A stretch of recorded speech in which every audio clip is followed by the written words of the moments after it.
Welcome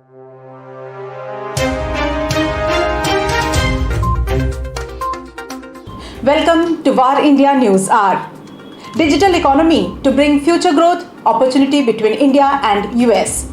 Describing the digital economy as a goose that lays golden eggs, the head of the US-India Business Council, that is USIBC, has called for the creation of structures, regulations and legal framework to ensure the continued vitality and growth of this key sector in the US and India. There is a sweeping revolution happening in India, and it is going to have an enormous positive impact on India, on America and on the entire world. After centuries of disruption, India is returning to its historic stature as one of the largest, most dynamic and prosperous economies on earth. The head of the US-India Business Council, Atul Keshap, said optimism that US-India cooperation could help address some of the global economic challenges. We can have a dispositive impact in building a dependable, resilient, free world supply chain for all of the things that we must have, the critical materials of fueling and powering and supporting innovation things that like semiconductors and rare earth.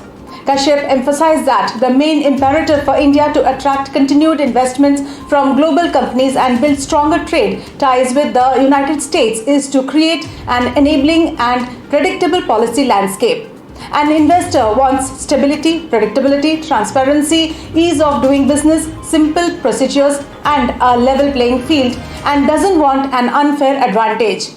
Reaffirming the USIBC's vision of a $500 billion US-India trade partnership, Keshap highlighted the digital economy as a space for future growth and opportunities.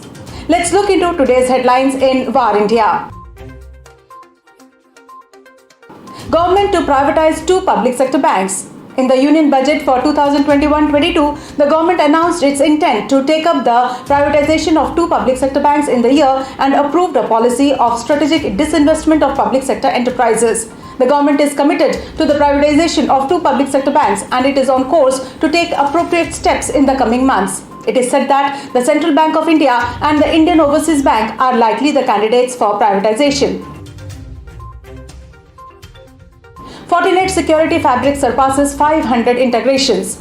Fortinet announced that the Fortinet Security Fabric has surpassed 500 technology integrations with more than 300 fabric-ready technology alliance partners, providing customers and channel partners with integrated solutions to combat the growing threat landscape, improve security effectiveness, reduce complexity, and simplify operations. Customers, channel partners, and service providers of all sizes can pick from a range of solutions that are optimized for the Fortinet Security Fabric, focusing on achieving business outcomes with greater agility instead of managing complexities in their deployments.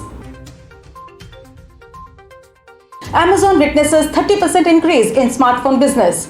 Amazon India has witnessed a 30% increase in the smartphone business, which is almost as much as double from the year 2020. The growth in units in 2021 was led by mid-premium smartphones in the Rs 20,000 to 30,000 and Rs 30,000 to Rs 50,000 segment. The smartphone sales in this price segment witnessed more than 50% year-on-year growth due to the increased requirement of high-performance smartphones post-COVID. Customers from Tier 2 and Tier 3 cities have contributed to 70% of smartphone purchases, which is about 3 times more than Tier 1 cities. Samsung to discontinue low-value feature phones business in India. Samsung is planning to exit the high-volume but low-value feature phone business in India gradually, with the last batch of the devices set to be manufactured by contract manufacturing partner Dixon by the year end. The company is believed to be focusing its energies on higher price tiers, with launching smartphones mostly above Rs 15,000 going forward. Samsung's possible exit will leave the market open for its rivals in the feature phone segment like Lava, HMD Global's Nokia, and Transsion Holdings' Itel sub-brands. Attackers using Predator spyware to record audio, hide apps, and more.